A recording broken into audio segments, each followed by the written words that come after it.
जय भोलेनाथ, हर हर महादेव। धर्म प्रेमी बंधुओं, आज मैं आपको शिव पुराण के विदेश्वर संहिता का पहला अध्याय सुनाने जा रही हूँ। प्रेम और श्रद्धा भाव से सुने। पहला अध्याय, पापनाशक साधनों के विषय में प्रश्न। जो आदि से लेकर अंत में हैं, नित्य मंगलमय हैं, जो आत्मा के स्वरूप को प्रकाशित करने वाले हैं, जिनके 5 मुख हैं और जो खेल खेल में जगत की रचना, पालन और संहार तथा अनुग्रह एवं तिरोभाव रूप 5 प्रबल कर्म करते हैं, उन सर्वश्रेष्ठ अजर अमर उमापति भगवान शंकर का मैं मन ही मन चिंतन करता हूँ। व्यास जी कहते हैं, धर्म का महान क्षेत्र जहाँ गंगा यमुना का संगम है, उस पुण्यमय प्रयाग जो ब्रह्मलोक का मार्ग है, वहाँ एक बार महातेजस्वी महाभाग महात्मा मुनियों ने विशाल यज्ञ का आयोजन किया। उस ज्ञान यज्ञ का समाचार सुनकर पौराणिक शिरोमणि व्यास जी के शिष्य सूत जी वहाँ मुनियों के दर्शन के लिए आए। सूत जी का सभी मुनियों ने विधिवत स्वागत व सत्कार किया तथा उनकी स्तुति करते हुए हाथ जोड़कर उनसे कहा, हे सर्वज्ञ विद्वान रोमहर्षण जी, आप बड़ी भाग्यशाली हैं। आपने स्वयं व्यास जी के मुख से पुराण विद्या प्राप्त की है। आप आश्चर्य स्वरूप कथाओं के भंडार हैं। आप भूत, भविष्य और वर्तमान के ज्ञाता हैं। हमारा सौभाग्य है कि आपके दर्शन हुए।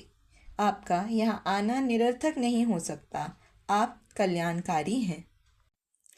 उत्तम बुद्धि वाले सूत जी, यदि आपका अनुग्रह हो तो गोपनीय होने पर भी आप शुभाशुभ तत्व का वर्णन करें, जिससे हमारी तृप्ति नहीं होती और उसे सुनने की हमारी इच्छा ऐसे ही रहती है। कृपा कर उस विषय का वर्णन करें। घोर कलयुग आने पर मनुष्य पुण्य कर्म से दूर होकर दुराचार में फंस जाएंगे, दूसरों की बुराई करेंगे, पराई स्त्रियों के प्रति आसक्त होंगे, हिंसा करेंगे, मूर्ख, नास्तिक और पशु बुद्धि हो जाएंगे। सूत जी, कलयुग में वेद प्रतिपादित वर्ण आश्रम व्यवस्था नष्ट हो जाएगी। प्रत्येक वर्ण और आश्रम में रहने वाले अपने अपने धर्मों के आचरण का परित्याग कर विपरीत आचरण करने में सुख प्राप्त करेंगे। इस सामाजिक वर्ण संकरता से लोगों का पतन होगा, परिवार टूट जाएंगे, समाज बिखर जाएगा। प्राकृतिक आपदाओं से जगह जगह लोगों की मृत्यु होगी, धन का क्षय होगा, स्वार्थ और लोभ की प्रवृत्ति बढ़ जाएगी, ब्राह्मण लोभी हो जाएंगे और वेद बेचकर धन प्राप्त करेंगे, मत से मोहित होकर दूसरों को ठगेंगे, पूजा पाठ नहीं करेंगे और ब्रह्म ज्ञान से शून्य होंगे। क्षत्रिय अपने धर्म को त्याग कर कुसंगी, पापी और व्यभिचारी हो जाएंगे। शौर्य से रहित हो वे शूद्रों जैसा व्यवहार करेंगे और काम के अधीन हो जाएंगे।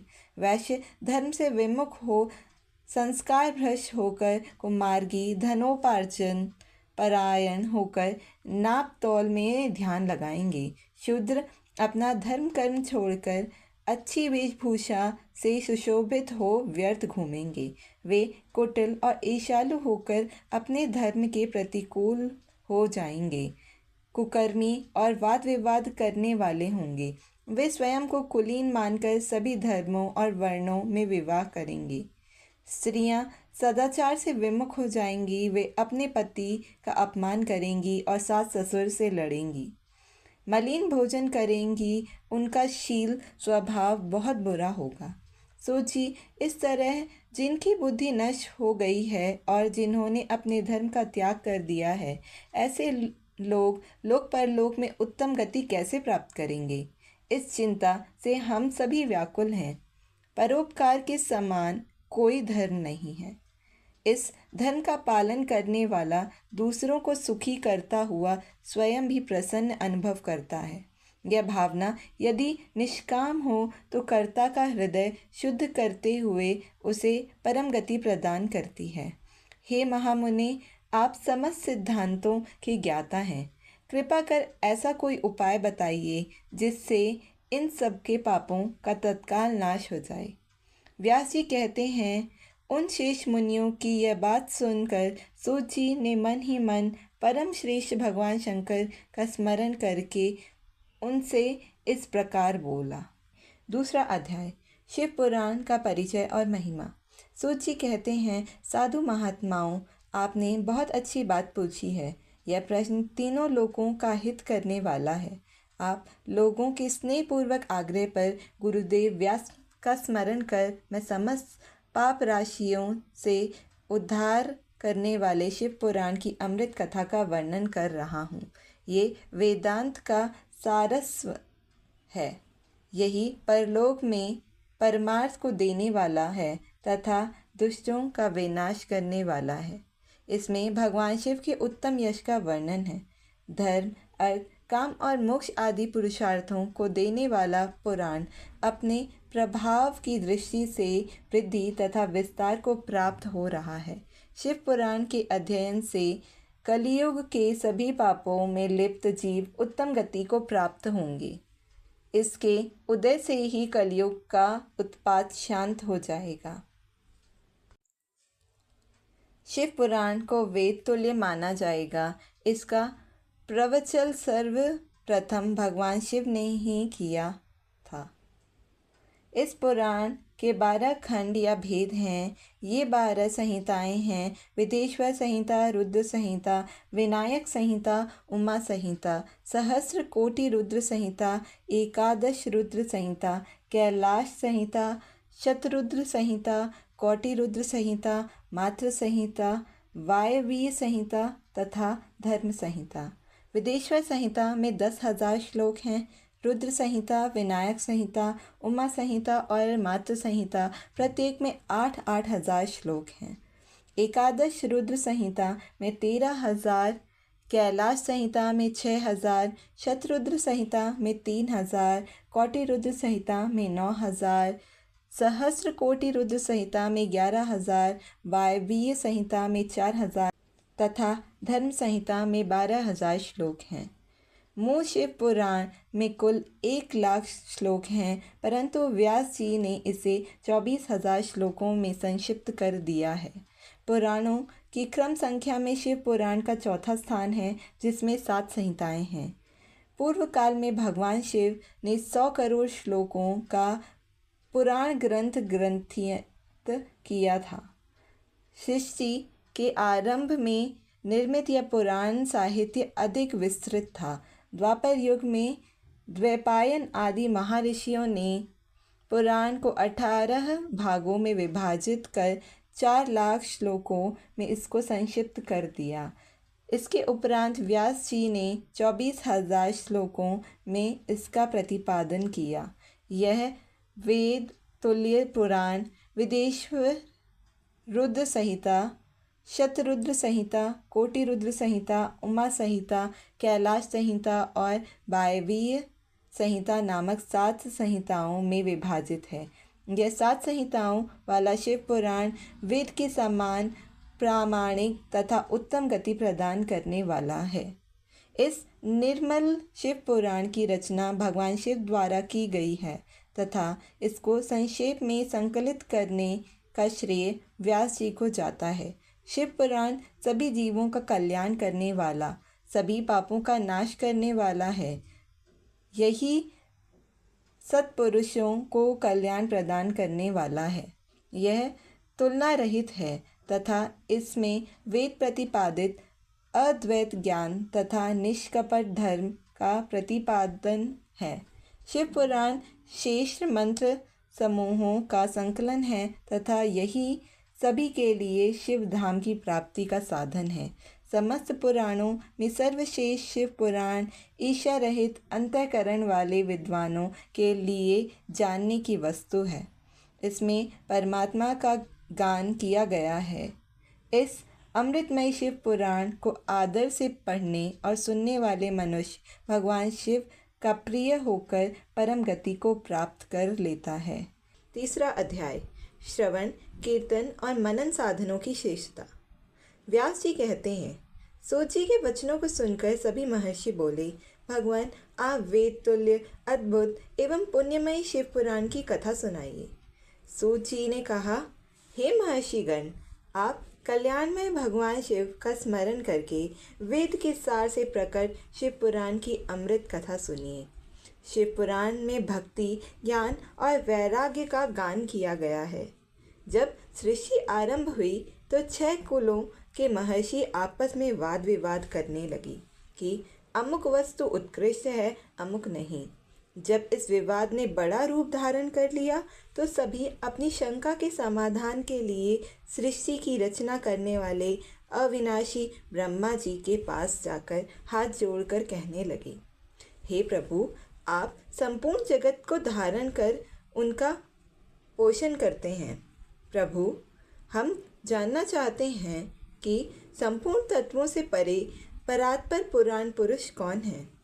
ब्रह्मा जी ने कहा, ब्रह्मा, विष्णु, रुद्र और इंद्र आदि से युक्त संपूर्ण जगत समस्त भूतों एवं इंद्रियों के साथ पहले प्रकट हुआ है।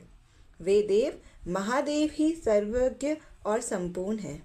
भक्ति से ही इनका साक्षात्कार होता है, दूसरे किसी उपाय से इनका दर्शन नहीं होता। भगवान शिव में अटूट भक्ति मनुष्य को संसार बंधन से मुक्ति दिलाती है। भक्ति से उन्हें देवता का कृपा प्रसाद प्राप्त होता है। जैसे अंकुर से बीज और बीज से अंकुर पैदा होता है। भगवान शंकर का कृपा प्रसाद प्राप्त करने के लिए आप सब ब्रह्म ऋषि धरती पर सहस्रों वर्षों तक चलने वाले विशाल यज्ञ करो। यज्ञपति भगवान शिव की आज्ञा से ही विद्या के सार तत्व साध्य साधन का ज्ञान प्राप्त होता है। शिव पद की प्राप्ति साध्य और उनकी सेवा ही साधन है तथा जो मनुष्य बिना किसी फल की कामना किए उनकी भक्ति में डूबा रहता है वही साधक है। कर्म के अनुष्ठान से प्राप्त फल को भगवान शिव के श्री चरणों में समर्पित करना ही परमेश्वर की प्राप्ति का उपाय है तथा यही मोक्ष प्राप्ति का एकमात्र साधन है। साक्षात महेश्वर ने ही भक्ति के साधनों का प्रतिपादन किया है। कान से भगवान के नाम, गुण और लीलाओं का श्रवण, वाणी द्वारा उनका कीर्तन तथा मन में उनका मनन शिव पद की प्राप्ति के महान साधन है तथा इन साधनों से ही संपूर्ण मनोरथों की सिद्धि होती है। जिस वस्तु को हम प्रत्यक्ष अपनी आँखों के सामने देख सकते हैं उसकी तरफ आकर्षण स्वाभाविक है, परंतु जिस वस्तु को प्रत्यक्ष रूप से देखा नहीं जा सकता उसे केवल सुनकर और समझकर ही उसकी प्राप्ति के लिए प्रयत्न किया जाता है। अतः श्रवण पहला साधन है। श्रवण द्वारा ही गुरु मुख से तत्व को सुनकर शेष बुद्धि वाला विद्वान अन्य साधन, कीर्तन और मनन की शक्ति व सिद्धि प्राप्त करने का यत्न करता है। मनन के बाद इस साधन की साधना करते रहने से धीरे धीरे भगवान शिव का संयोग प्राप्त होता है और लौकिक आनंद की प्राप्ति होती है। भगवान शिव की पूजा, उनके नामों का जाप तथा उनके रूप, गुण, विलास के हृदय में निरंतर चिंतन को ही मनन कहा जाता है। महेश्वर की कृपा दृष्टि से उपलब्ध इस साधन को ही प्रमुख साधन कहा जाता है। चौथा अध्याय, सनत कुमार व्यास संवाद। सूत जी कहते हैं, हे मुनियों, इस साधन का महात्म्य बताते समय मैं एक प्राचीन वृतांत का वर्णन करूँगा जिसे आप ध्यानपूर्वक सुने। बहुत पहले की बात है। पराशर मुनि के पुत्र मेरे गुरु व्यासदेव जी सरस्वती नदी के तट पर तपस्या कर रहे थे। एक दिन सूर्य के समान तेजस्वी विमान से यात्रा करते हुए भगवान सनत कुमार वहां जा पहुँचे। मेरे गुरु ध्यान में मग्न थे। जागने पर अपने सामने सनत कुमार जी को देखकर वे बड़ी तेज़ी से उठे और उनके चरणों का स्पर्श कर उन्हें अर्घ्य देकर योग्य आसन पर विराजमान किया। प्रसन्न होकर सनत कुमार जी गंभीर वाणी में बोले, मुनि, तुम सत्य का चिंतन करो। सत्य तत्व का चिंतन ही श्रेय प्राप्ति का मार्ग है। इसी से कल्याण का मार्ग प्रशस्त होता है। यह कल्याणकारी है। यह जब जीवन में आ जाता है तो सब सुंदर हो जाता है। सत्य का अर्थ है सदैव रहने वाला। इस काल का कोई प्रभाव नहीं पड़ता। यह सदा एक समान रहता है। सनत कुमार जी ने महर्षि व्यास को आगे समझाते हुए कहा, महर्षि, सत्य पदार्थ भगवान शिव ही हैं। भगवान शंकर का श्रवण, कीर्तन और मनन ही उन्हें प्राप्त करने का सर्वश्रेष्ठ साधन है। पूर्व काल में मैं दूसरे अनेकानेक साधनों के भ्रम में पड़ा घूमता हुआ तपस्या करने मंदरांचल पर जा पहुंचा।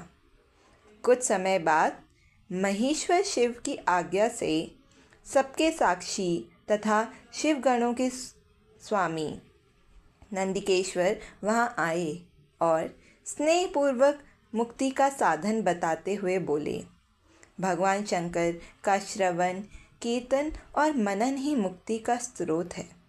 यह बात मुझे स्वयं देवादिदेव भगवान शिव ने बताई है। अतः तुम इन्हीं साधनों का अनुष्ठान करो। व्यास जी से ऐसा कहकर अनुगामियों सहित सनत कुमार ब्रह्मधाम को चले गए। इस प्रकार इस उत्तम वृत्तांत का संक्षेप में मैंने वर्णन किया है।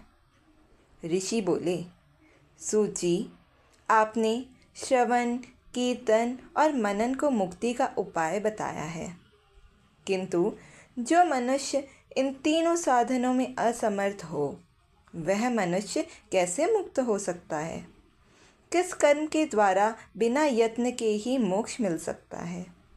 5वां अध्याय, शिवलिंग का रहस्य एवं महत्व। सूत जी कहते हैं, हे शौनक जी, श्रवण, कीर्तन और मनन जैसे साधनों को करना प्रत्येक के लिए सुगम नहीं है। इसके लिए योग्य गुरु और आचार्य चाहिए। गुरुमुख से सुनी गई वाणी मन की शंकाओं को दग्ध करती है। गुरुमुख से सुने शिव तत्व द्वारा शिव के रूप स्वरूप के दर्शन और गुणानुवाद में रसानुभूति होती है, तभी भक्त कीर्तन कर पाता है। यदि ऐसा कर पाना संभव ना हो तो मोक्षार्थी को चाहिए कि वह भगवान शंकर के लिंग एवं मूर्ति की स्थापना करके रोज़ उनकी पूजा करे। इसे अपनाकर वह इस संसार सागर से पार हो सकता है। संसार सागर से पार होने के लिए इस तरह की पूजा आसानी से भक्तिपूर्वक की जा सकती है। अपनी शक्ति एवं सामर्थ्य के अनुसार धन राशि से शिवलिंग या शिव मूर्ति की स्थापना कर भक्ति भाव से उसकी पूजा करनी चाहिए। मंडप, गोपुर, तीर्थ, मठ एवं क्षेत्र की स्थापना कर उत्सव का आयोजन करना चाहिए तथा पुष्प, धूप, वस्त्र, गंध, दीप तथा पुआ और तरह तरह के भोजन नैवेद्य के रूप में अर्पित करने चाहिए। श्री शिवजी ब्रह्म रूप और निष्कल अर्थात कला रहित भी हैं और कला सहित भी। मनुष्य इन दोनों रूपों की पूजा करते हैं। शंकर जी को ब्रह्म पदवी भी प्राप्त है। कलापूर्ण भगवान शिव की मूर्ति पूजा भी मनुष्य द्वारा की जाती है और वेदों ने भी इस तरह की पूजा की आज्ञा प्रदान की है। सनत कुमार जी ने पूछा, हे नंदिकेश्वर, पूर्व काल में उत्पन्न हुए लिंग बेर अर्थात मूर्ति की उत्पत्ति के संबंध में आप हमें विस्तार से बताइए। नंदिकेश्वर ने बताया, मुनीश्वर, प्राचीन काल में एक बार ब्रह्मा और विष्णु के मध्य युद्ध हुआ तो उनके बीच स्तंभ रूप में शिवजी प्रकट हो गए। इस तरह उन्होंने पृथ्वी लोक का संरक्षण किया। उसी दिन से महादेव जी का लिंग के साथ साथ मूर्ति पूजन भी जगत में प्रचलित हो गया। अन्य देवताओं की साकार अर्थात मूर्ति पूजा होने लगी, जो कि अभीष्ट फल प्रदान करने वाली थी, परंतु शिवजी के लिंग और मूर्ति दोनों रूप ही पूजनीय हैं। 6वां अध्याय, ब्रह्मा विष्णु युद्ध। नंदिकेश्वर बोले, पूर्व काल में श्री विष्णु अपनी पत्नी श्री लक्ष्मी जी के साथ शेष शैया पर शयन कर रहे थे। तब एक बार ब्रह्मा जी वहां पहुंचे और विष्णु जी को पुत्र कहकर पुकारने लगे। पुत्र उठो, मैं तुम्हारा ईश्वर तुम्हारे सामने खड़ा हूँ। यह सुनकर विष्णु जी को क्रोध आ गया। फिर भी शांत रहते हुए वे बोले, पुत्र तुम्हारा कल्याण हो, कहो अपने पिता के पास कैसे आना हुआ। यह सुनकर ब्रह्मा जी कहने लगे, मैं तुम्हारा रक्षक हूँ, सारे जगत का पितामह हूँ, सारा जगत मुझ में निवास करता है। तू मेरी नाभि कमल से प्रकट होकर मुझसे ऐसी बातें कर रहा है। इस प्रकार दोनों में विवाद होने लगा। तब वे दोनों अपने को प्रभु कहते कहते एक दूसरे का वध करने को तैयार हो गए। हंस और गरुड़ पर बैठे दोनों परस्पर युद्ध करने लगे। ब्रह्मा जी के वक्षस्थल में विष्णु जी ने अनेकों अस्त्रों से प्रहार करके उन्हें व्याकुल कर दिया। इससे कुपित हो ब्रह्मा जी ने भी पलटकर भयानक प्रहार किए। उनके पारस्परिक आघातों से देवताओं में हलचल मच गई। वे घबराए और त्रिशूलधारी भगवान शिव के पास गए और उन्हें सारी व्यथा सुनाई। भगवान शिव अपनी सभा में उमा देवी सहित सिंहासन पर विराजमान थे और मंद मंद मुस्कुरा रहे थे। 7वां अध्याय, शिव निर्णय। महादेव जी बोले, पुत्रों, मैं जानता हूँ कि तुम ब्रह्मा और विष्णु के परस्पर युद्ध से बहुत दुखी हो। तुम डरो मत, मैं अपने गणों के साथ तुम्हारे साथ चलता हूँ। तब भगवान शिव अपने नंदी पर आरूढ़ हो देवताओं सहित युद्ध स्थल की ओर चल दिए। वहाँ छिपकर वे ब्रह्मा विष्णु के युद्ध को देखने लगे। उन्हें जब यह ज्ञात हुआ कि दोनों एक दूसरे को मारने की इच्छा से माहेश्वर और पाशुपात अस्त्रों का प्रयोग करने जा रहे हैं, तो वे युद्ध को शांत करने के लिए महाअग्नि के तुल्य एक स्तंभ रूप में ब्रह्मा और विष्णु के मध्य खड़े हो गए। महाअग्नि के प्रकट होते ही दोनों के अस्त्र स्वयं ही शांत हो गए। अस्त्रों को शांत होते देखकर ब्रह्मा और विष्णु दोनों कहने लगे कि इस अग्नि स्वरूप स्तंभ के बारे में हमें जानकारी हासिल करनी चाहिए। दोनों ने उसकी परीक्षा लेने का निर्णय किया। भगवान विष्णु ने शूकर रूप धारण किया और उसको देखने के लिए नीचे धरती में चल दिए। ब्रह्मा जी हंस का रूप धारण करके ऊपर की ओर चल दिए। पाताल में बहुत नीचे जाने पर भी विष्णु जी को स्तंभ का अंत नहीं मिला, अतः वे वापस चले आए। ब्रह्मा जी ने आकाश में जाकर केतकी का फूल देखा। वे उस फूल को लेकर विष्णु जी के पास गए। विष्णु ने उनके चरण पकड़ लिए। ब्रह्मा जी के छल को देखकर भगवान शिव प्रकट हुए। विष्णु जी की महानता से शिव प्रसन्न होकर बोले, हे विष्णु जी, आप सत्य बोलते हैं, अतः मैं आपको अपनी समानता का अधिकार देता हूँ। 8वां अध्याय, ब्रह्मा का अभिमान भंग। नंदिकेश्वर बोले, महादेव जी ब्रह्मा जी के छल पर अत्यंत क्रोधित हुए। उन्होंने अपने त्रिनेत्र से भैरव को प्रकट किया और उन्हें आज्ञा दी कि वह तलवार से ब्रह्मा जी को दंड दें। आज्ञा पाते ही भैरव ने ब्रह्मा जी के बाल पकड़ लिए और उनका 5वां सिर काट दिया। ब्रह्मा जी डर के मारे कांपने लगे। उन्होंने भैरव के चरण पकड़ लिए तथा क्षमा मांगने लगे। इसे देखकर श्री विष्णु ने भगवान शिव से प्रार्थना की कि आपकी कृपा से ही ब्रह्मा जी को 5वां सिर मिला था, अतः आप इन्हें क्षमा कर दें। तब शिव जी की आज्ञा पाकर ब्रह्मा को भैरव ने छोड़ दिया।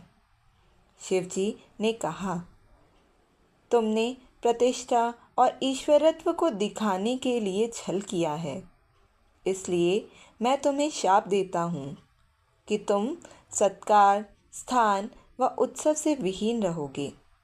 ब्रह्मा जी को अपनी गलती का पछतावा हो चुका था। उन्होंने भगवान शिव के चरण पकड़कर क्षमा मांगी और निवेदन किया कि उनका 5वां सिर पुनः प्रदान करें।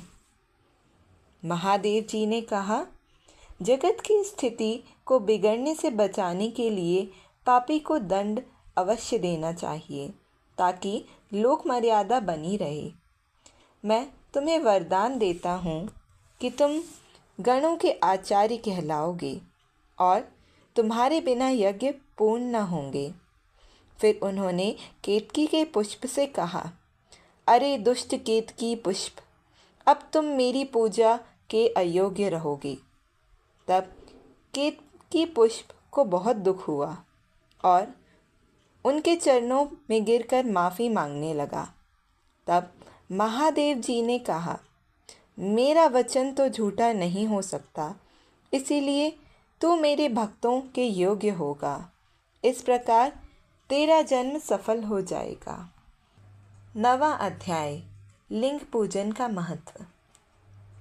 नंदिकेश्वर कहते हैं, ब्रह्मा और विष्णु भगवान शिव को प्रणाम कर चुपचाप उनके दाएं बाएं भाग में खड़े हो गए।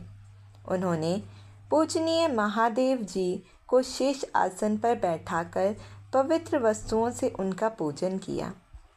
दीर्घकाल तक स्थिर रहने वाली वस्तुओं को पुष्प वस्तु तथा अल्पकाल तक टिकने वाली वस्तुओं को प्राकृत वस्तु कहते हैं।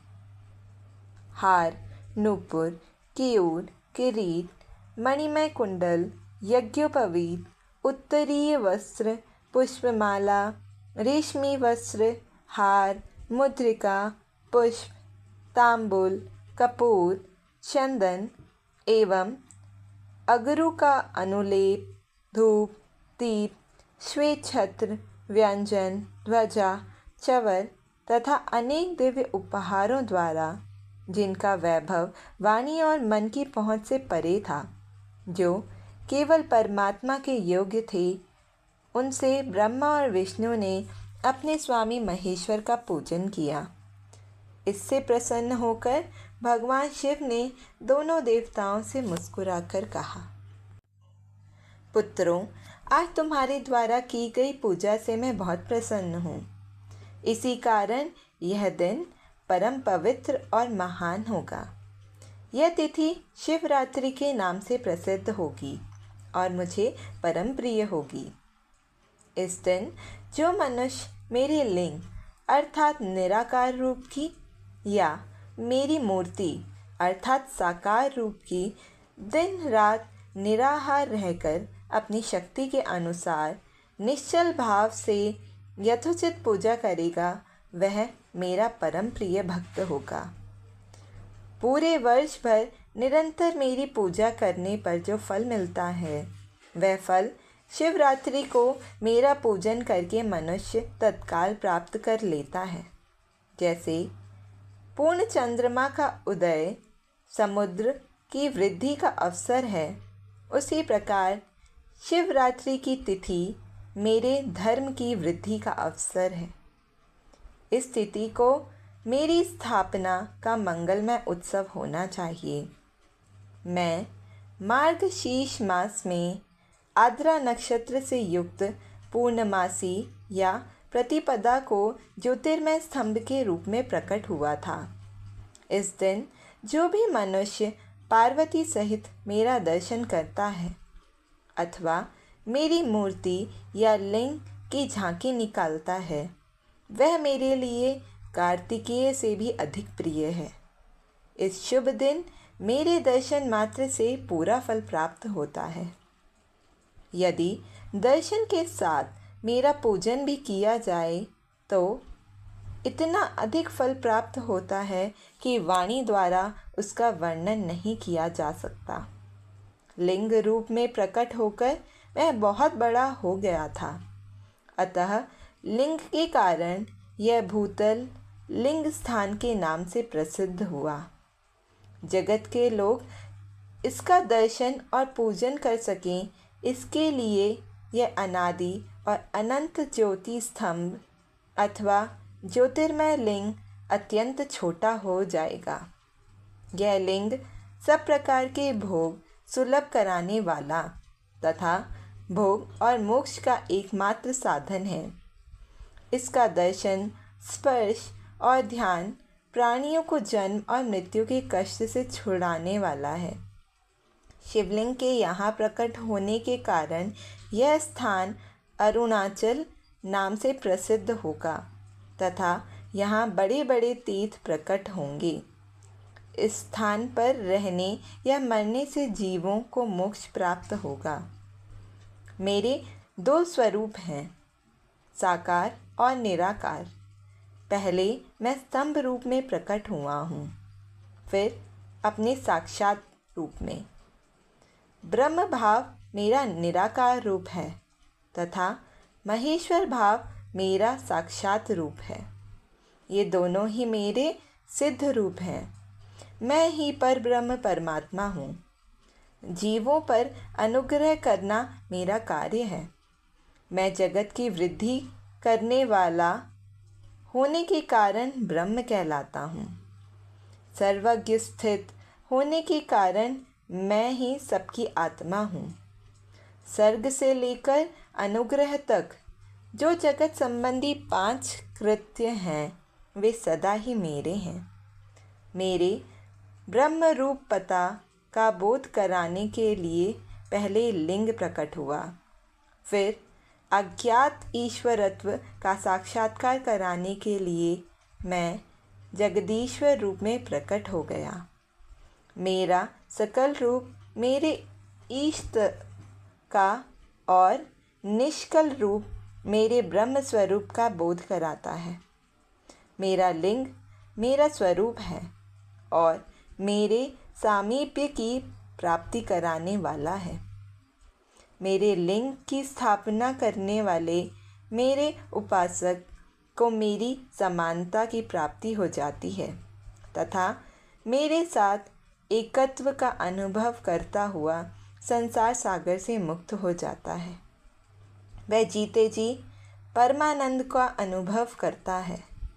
शरीर को त्याग शिवलोक को प्राप्त होता है, अर्थात मेरा ही स्वरूप हो जाता है। मूर्ति की स्थापना लिंग की अपेक्षा गौण है। यह उन भक्तों के लिए है जो शिव तत्व के अनुशीलन में सक्षम नहीं हैं। आज का अध्याय संपन्न। हर हर महादेव। ओम नमः शिवाय। शिव जी की आरती। जय शिव ओमकारा, प्रभु हरि शिव ओमकारा। ब्रह्मा विष्णु सदा शिव अर्धांगी धारा। ओम जय शिव ओमकारा। एकानन चतुरानन पंचानन राजे।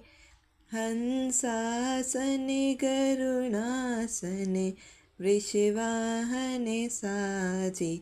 ओम जय शिव ओमकारा।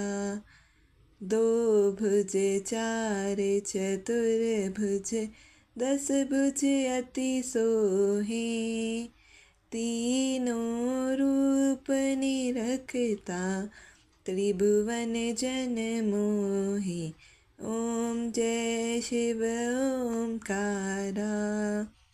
अक्षयमाला बनमाला ऋणमाला धारी। चंदन मृग मद सोहे भोले शशिधारी। ओम जय शिव ओमकारा।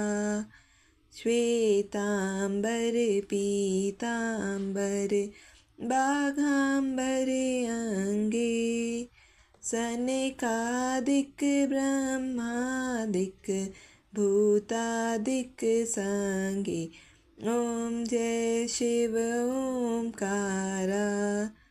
कर के मध्य कमंडल चक्र त्रिशूल धरता।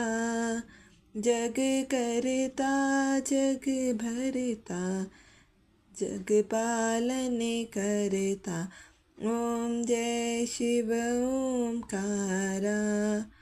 ब्रह्मा विष्णु सदा शिव जानत अविवेका। प्रणवाक्षर के मध्य ये तीनों एका। ओम जय शिव ओमकारा। त्रिगुण स्वामी जी की आरती जो कोई नर गावे। कहत शिवानंद स्वामी मन वांछित फल पावे। ओम जय शिव ओमकारा। तन मन धन सब कुछ है तेरा स्वामी, सब कुछ है तेरा।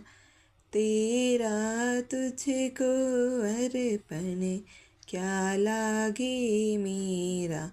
ओम जय शिव ओमकारा। जय शिव ओमकारा। प्रभु हर शिव ओमकारा।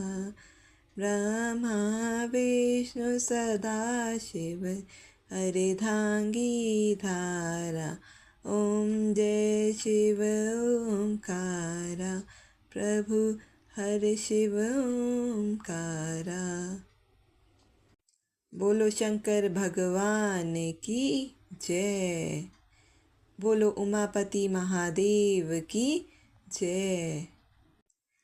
हर हर महादेव, हर हर महादेव।